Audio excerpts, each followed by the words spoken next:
Diploma online classes में आप सभी को स्वागत है। आज हम देखने वाले हैं वर्क्स ऑफ टेक्नोलॉजी का टॉपिक नंबर 3, जो कि चैप्टर 1 का टॉपिक है। आज जो टॉपिक देखेंगे ये बार बार एग्जाम में पूछा जाता है, बहुत ही इंपॉर्टेंट है और बहुत ही आसान है। इसके बारे में बच्चे अपने मन से लिख करके आते हैं, तो अपने मन से लिखने के बजाय अगर आप पढ़ के लिख के जाएंगे तो बहुत ही अच्छा कंटेंट लिख करके आएंगे। तो हेडिंग है आज का हम लोग का, वेल्डिंग के लाभ एवं हानियां, advantage and limitation of welding. और दूसरा हेडिंग रहेगा industrial application of welding, industrial में, उद्योग में कहाँ पर जो है वेल्डिंग का उपयोग होता है। ठीक है, ये दोनों ही क्वेश्चन एग्जाम में पूछे गए हैं। अगर आप पिछले 5 साल का पेपर उठा कर देखेंगे तो ये क्वेश्चन 5 साल में कम से कम 4 बार तो पूछा ही गया है। ठीक है, तो ये बच्चे अपने मन से भी इसका आंसर लिख लेते हैं, लेकिन इसको जब पढ़ करके जाएंगे अच्छे से तो बहुत ही अच्छे तरीके से लिख करके आएंगे, ज़्यादा टॉपिक लिख करके आएंगे और अच्छा नंबर भी आप पाएंगे। तो आइए स्टार्ट करते हैं, देखते हैं एडवांटेज ऑफ वेल्डिंग। वेल्डिंग के लाभ, क्या क्या लाभ है। सबसे पहले क्या है, वेल्डिंग जोड़ बनाने में कम खर्च आता है। ठीक है, वेल्डिंग जोड़ बनाने में क्या आता है, कम खर्च आता है। कम खर्च आने का क्या मतलब है कि वेल्डिंग के अलावा जो भी, वेल्डिंग के अलावा अगर हम लोग बात करें किस प्रकार से हम जोड़ बना सकते हैं, तो वह है उसका रिवेटिंग कर सकते हैं, सोल्डरिंग कर सकते हैं, ब्रिजिंग कर सकते हैं। तो ये सारे सारे जो वेल्डिंग टेक्निक हैं वो सब खर्चीले हैं। किसके अपेक्षा, वेल्डिंग की अपेक्षा खर्चीले हैं। तो हम ये कह सकते हैं कि वेल्डिंग जोड़ बनाने में कम खर्च आता है। इस बिहार पे हम कह सकते हैं कि वेल्डिंग जोड़ बनाने में क्या आता है, कम खर्च आता है। दूसरा टॉपिक, दूसरा क्या है, वेल्डिंग करने में बहुत कम आवाज आती है। वेल्डिंग जब प्रोसेस किया जाता है तो आवाज जो है बहुत कम आती है। वहीं पर दूसरा प्रोसेस करेंगे, फोर्जिंग करेंगे या फिर रिवेटिंग करेंगे तो आवाज ज्यादा होती है। तो ये भी है कि बिना आवाज के जो है, थोड़े से आवाज में ही ये वेल्डिंग प्रोसेस जो है पूरा हो जाता है। तीसरा है, यह जोड़ अधिक सामर्थ्यवान होता है। यानी कि जब दो पार्टों को आपस में जोड़ दिया जाता है तो जहां वेल्डिंग की जाती है इसकी जो पकड़ होती है, ठीक है, वो इसी मेटल के बराबर होती है। यानी कि हम ये कह सकते हैं कि जोड़ जो है एकदम 100% जो है परमानेंट जोड़ है, इसमें कोई भी कमी नहीं है। जबकि बल्कि किसी और चीज से जोड़ा जाता है तो उस मटेरियल के सामर्थ्य के बराबर उसका जोड़ नहीं होता, उससे कमी होता है। तीसरा यहाँ कह रहा है कि यह जोड़ अधिक सामर्थ्यवान होता है, बाकी सभी जोड़ों से यह जोड़ अधिक सामर्थ्यवान होता है। चौथा टॉपिक है, वेल्डिंग की क्रिया कम समय में हो जाती है। ठीक है, वेल्डिंग करने में दो मेटल को अगर जोड़ना है तो बहुत ही कम समय में जोड़ लिया जाता है, यानी वेल्डिंग की क्रिया करने में बहुत ही कम समय लगता है। ठीक है, पांचवा है, वेल्डिंग के द्वारा द्रव व गैस रोधी जोड़ बनाया जा सकता है। ठीक है, यानी कि मान लीजिए कोई, हम लोग सिलेंडर बना रहे हैं, सिलेंडर जैसे घरों में जो सिलेंडर यूज करते हैं उसमें बीच में भी क्या रहता है, वेल्डिंग से जोड़ा हुआ रहता है, तो वहां से गैस लीक नहीं होता है। इसी प्रकार से लिक्विड रखना हो तो भी हम वेल्डिंग का प्रयोग करते हैं। ठीक है, अगर किसी और माध्यम से अगर जोड़ा जाए, मान लीजिए कि रिवेटिंग करके या फिर किसी अन्य माध्यम से जोड़ा जाए, तो कुछ टाइम के बाद उसमें लीकेज आ सकता है। ठीक है, जबकि ये चीज वेल्डिंग में नहीं होता है। इसलिए कहा गया है वेल्डिंग के द्वारा द्रव व गैस रोधी जोड़ बन सकता है, यानी किसी से द्रव और गैस ना निकल सके ऐसा भी जोड़ बनता है। ठीक है, छठवां, इसकी दक्षता यानी कि इफिशियंसी कैसी होती है, 100% होती है। इसकी इफिशियंसी 100% होती है, कोई भी लीकेज या फिर ब्रेक होने की संभावना नहीं होती है। सातवां है, वेल्डिंग के द्वारा अनियमित आकृति का वेल्डन आसानी से किया जा सकता है। कोई अनियमित आकृति मतलब टेढ़ा है या फिर किसी भी शेप का है तो उसको वेल्डिंग जो है आसानी से कर सकते हैं, जबकि वहाँ पर अदर प्रोसेस जैसे कि रिवेटिंग या फिर फोर्जिंग करने की कोशिश किया जाए पॉसिबल नहीं होता है। ठीक है, आठवां देखिए, वेल्डिंग की क्रिया को ऑटोमेटिक या फिर सेमी ऑटोमेटिक भी किया जा सकता है। वेल्डिंग जनरली देखोगे आप हाथ से करते हैं, लेकिन इसको ऑटोमेटिक या फिर सेमी ऑटोमेटिक भी किया सकता है। इंडस्ट्री में ऑटोमेटिक सिस्टम का प्रयोग किया जाता है। इंडस्ट्री वगैरह में, ऑटोमोबाइल की इंडस्ट्री में आप देख पाएंगे यूट्यूब पे, तो वहाँ पे आपको मिल जाएगा कि किस प्रकार से ऑटोमेटिक बिल्डिंग किया जाता है। तो यहाँ पर 8 टॉपिक हमने मेंशन किया है जो आप इजीली जो है इसे याद रख सकते हैं, और बहुत ही अच्छे अच्छे लाइन है। ठीक है, 2 से 3 बार आप पढ़ेंगे, पीडीएफ नोट कर लीजिए, खुद से बैठ के पढ़िएगा तो ये तैयार हो जाएगा आपका। ठीक है, तब आगे बढ़ते हैं, आगे देखते हैं लिमिटेशन के बारे में। क्या क्या लिमिटेशन है इसमें। पहला लिमिटेशन है कि वेल्डिंग क्रिया करने के लिए कुशल कारीगर की आवश्यकता होती है। ठीक है, कोई भी नहीं कर सकता है जो कभी वेल्डिंग ना किया हो। ऐसा नहीं कि उसको कह जो वेल्डिंग कर ले, तो वो नहीं कर पाएगा, क्योंकि आप देखिए वर्कशॉप में जाते हैं तो आपको वेल्डिंग करना सिखाया जाता है पहले। ठीक है, यानी सीखने की आवश्यकता होती है, तो उसके बारे में जानकारी होना चाहिए। यानी क्या मतलब, कुशल कारीगर की आवश्यकता होती है। ठीक है, दूसरा क्या है, वेल्डिंग क्रिया के लिए सामान्यतः जिग व फिक्चर का प्रयोग किया जाता है। जिग और फिक्चर क्या होता है, मान लीजिए दो रॉड को 90 डिग्री पे जोड़ना है, तो आप कैसे जोड़ पाएंगे, तो यहाँ पे एक जिग और एक फिक्चर का प्रयोग किया जाएगा। इसको स्थायी रूप से इस प्रकार से रख के यहाँ पे वेल्डिंग कर देंगे। ठीक है, एक शेप होता है। ठीक है, एक शेप होता है जिसमें रॉड को रखेंगे इस प्रकार से, तो 90 डिग्री पे ही रखाएगा और यहाँ पे वेल्ड कर दिया जाएगा। यानी कि इसमें जिग और फिक्चर का प्रयोग किया जाता है। ठीक है, आगे बढ़िए। तीसरा है, वेल्डिंग करते समय हानिकारक प्रकार की किरणें उत्पन्न होती है। जो वेल्डिंग होती है बहुत तेज रोशनी निकलती है, उसमें बहुत ऐसे किरण निकलते हैं जो कि आंखों के लिए हानिकारक होते हैं। ठीक है, आगे देखिए, वेल्डिंग के कारण जोड़े गए अंगों में प्रतिबल उत्पन्न हो जाता है, प्रतिबल शेष रह जाता है, जो कि विरूपण का कारण बनता है। इसके बारे में आप आगे जानेंगे।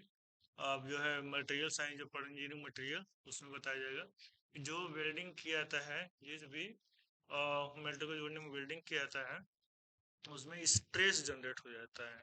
ठीक है, उनके जो स्ट्रक्चर में मॉलिक्यूल्स होते हैं उसकी स्थिति बदल जाती है। ठीक है, जिसको सही करने के लिए बाद में हीट ट्रीटमेंट प्रोसेस किया जाता है।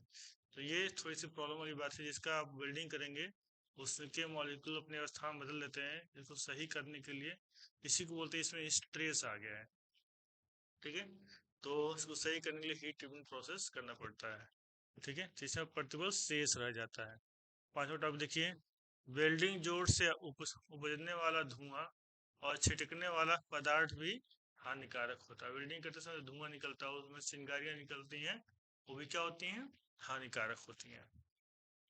छठवा देखिए, वेल्डिंग जोड़ बनाने के बाद अंग का हीट ट्रीटमेंट, अभी हमने बताया हीट ट्रीटमेंट किया जाता है, जिससे कि स्ट्रेस रिलीज हो सके, उसमें स्ट्रेस जो है खत्म हो सके।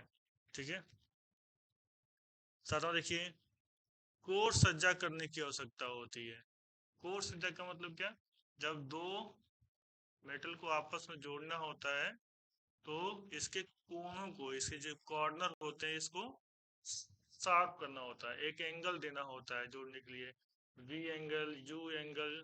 ठीक है, इस टाइप का एंगल देना होता है, और इसको साफ करना होता है। अगर उसमें जंग लगे हो, गंदा हो, तिल गिरा हो, भीगा हो, तो वेल्डिंग नहीं हो सकता। ठीक है, उसको साफ करना होता है रगड़ करके, और जो है वी या यू आकार में उसको, या फिर जे शेप में उसको बदलना होता है घिस करके। इन सभी प्रोसेस को हम लोग क्या करते हैं, कोर सज्जा करते हैं। ठीक है, क्या कहते हैं, जो वेल्डिंग करने से पहले तैयारी करनी होती है, यानी कोर सज्जा करने की आवश्यकता होती है। ठीक, आठवां है, वेल्डन जोड़ में शरीर की सुरक्षा के लिए वस्त्र, दस्ताने, गॉगल्स, चश्मा आदि की आवश्यकता होती है। वेल्डिंग करने से पहले जो है आपको दस्ताने पहनने होंगे, कपड़े एकदम फिट पहनने होंगे।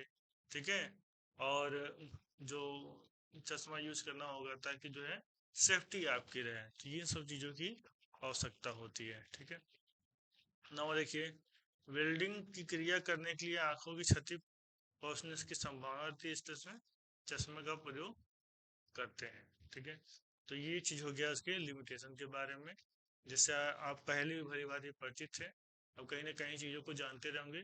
लेकिन इस सीक्वेंस में किस प्रकार से अब लिख करके आएंगे, तो आपको नोट्स हमने दे दिया है, इसको डाउनलोड कर लीजिएगा। अब अगला आइटम देखते हैं, industrial application of welding, industrial में वेल्डिंग का क्या प्रयोग है इसके बारे में देखते हैं। देखिए यहाँ बताया गया है वेल्डिंग का प्रयोग किए जाने वाले कुछ फैक्ट्रियों में वेल्डिंग का महत्व किस प्रकार है। किस प्रकार है देखिए कौन कौन से ऐसे इंडस्ट्रियल है जहाँ पर वेल्डिंग का प्रयोग होता है। पहला है रेलवे, रेलवे का नाम सुनते ही समझ में आ गया, तो उसमें सारे मैक्सिमम चीज़ें तो मेटल की ही बनी होती हैं, तो वेल्डिंग करने की आवश्यकता होगी ही होगी। तो एक चीज़ यहाँ बताया गया है रेलगाड़ियों में कई इंजन डिब्बों एंड दूसरों कार्यों के लिए वेल्डिंग का प्रयोग रेलवे में अत्यधिक महत्वपूर्ण है। दूसरा क्या है ऑटोमोबाइल, ठीक है। ऑटोमोबाइल में क्या है, ऑटोमोबाइल एक ऐसा क्षेत्र है जहाँ पर वेल्डिंग का महत्व और भी बढ़ जाता है, जहाँ पर वेल्डिंग का कार्य बहुत ही अधिक किया जाता है, जैसे कि मोटरसाइकिल में, बस, ट्रक, स्कूटर, कार आदि बनाने में किया जाता है। ये सारी बात आप भी बहुत अच्छे से जानते हैं, लेकिन लिख करके आना है। आपके पास कंटेंट होना चाहिए, आपको पता होना चाहिए क्या लिखना है। इस जब पढ़ के जाएंगे तो लिख करके आएंगे, तैयारी करना बहुत जरूरी है। अगला देखिए एरोनॉटिक्स इंडस्ट्री, एरोनॉटिकल इंडस्ट्री, ठीक है। इसमें क्या होता है इस उद्योग में वेल्डिंग का प्रयोग हवाई जहाज, हेलीकॉप्टर, लड़ाकू विमान एवं फाइटर जेट आदि बनाने में किया जाता है, ठीक है। आगे देखिए ऑर्डिनेंस फैक्ट्री, ऑर्डिनेंस फैक्ट्री में क्या बनता है वेपन्स बनते हैं, हथियार बनते हैं, ठीक है। इस प्रकार के उद्योग में युद्ध से संबंधित सामग्री तैयार करते हैं, जैसे कि बक्साबंद गाड़ियां, रॉकेट, बंदूक, राइफल, मिलिट्री टैंक, तोप आदि, ठीक है। तो यहाँ पे वेल्डिंग की बहुत ही आवश्यकता होती है, वेल्डिंग का प्रयोग यहाँ पे बहुत अच्छे तरीके से किया जाता है। अब देखिए ब्रिज एंड बिल्डिंग, जहाँ ब्रिज बनता है वहाँ भी, और जहाँ बड़ी बड़ी बिल्डिंगें बनती हैं वहाँ भी वेल्डिंग का प्रयोग किया जाता है। सिविल इंजीनियरिंग के कार्य में जैसे कि मकान, बड़ी बड़ी इमारत, बहुमंजिले फ्लैट, नदियों पे पुल बनाने में प्रयोग किया जाता है। किसका प्रयोग किया जाता है वेल्डिंग का प्रयोग किया जाता है, ठीक है। अब देखिए एरो स्पेस इंडस्ट्री, ठीक है। अंतरिक्ष में खोजे जाने वाली बहुत सी जटिल मशीनों के निर्माण में वेल्डिंग का महत्वपूर्ण प्रयोग है। जितना भी एरोस्पेस के लिए बनाया जाता है इक्विपमेंट, वहाँ भी वेल्डिंग की आवश्यकता होती है। अब देखिए फर्नीचर मैन्युफैक्चरिंग, आजकल इस उद्योग का सारा काम बिना वेल्डिंग के संभव नहीं है, जैसे कि कुर्सी, जिस कुर्सी बैठते हैं मेटल की कुर्सी है तो वहाँ पे वेल्डिंग करने की आवश्यकता होगी। मेज, अलमारी भी वेल्डिंग की सहायता बनती है, बैठने के लिए स्टूल, घरेलू फर्नीचर आदि, इन सब में वेल्डिंग का प्रयोग होता है।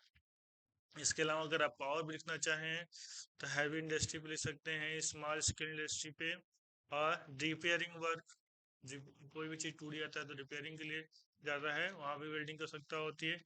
इसके अलावा इलेक्ट्रिक एंड टेलीविजन टावर, जो बड़े बड़े टावर लगे होते हैं जिससे बिजली का सप्लाई आता है, वो टावर बनाने में, और जो टेलीविजन है उसके भी टावर, ठीक है, लगाने में यहाँ भी वेल्डिंगों का प्रयोग किया जाता है, ठीक है। तो ये पीडीएफ आप डाउनलोड कर लीजिएगा और वीडियो को एक बार अभी देख लिए आप, ठीक है। और एक बार एग्जाम के टाइम में अगर आपके यहाँ सेशनल एग्जाम होते हैं तो सेशनल एग्जाम से पहले यह पूरा देख जाइएगा और पीडीएफ डाउनलोड करके खुद बैठ करके 10 मिनट उसको पूरा पढ़ लीजिएगा, आपकी तैयारी 100% हो जाएगी। वीडियो हम आप लोग ये टॉपिक वाइज बना रहे हैं, तो जो भी टॉपिक आपको कंफ्यूजन है तो उसे आप सर्च करके पढ़ सकते हैं। प्लेलिस्ट भी बना हुआ है, प्लेलिस्ट में आप टॉपिक सर्च कर सकते हैं, ठीक है। तो फर्स्ट ईयर के बच्चों को बोलिए कि डिप्लोमा वाली क्लासेस पे आकर के इंजीनियरिंग ड्राइंग क्लास करें, इंजीनियरिंग ड्राइंग क्लास चल रही है, और नेक्स्ट वीडियो मिलते हैं, देखते हैं उसके आगे का टॉपिक। Okay, thank you.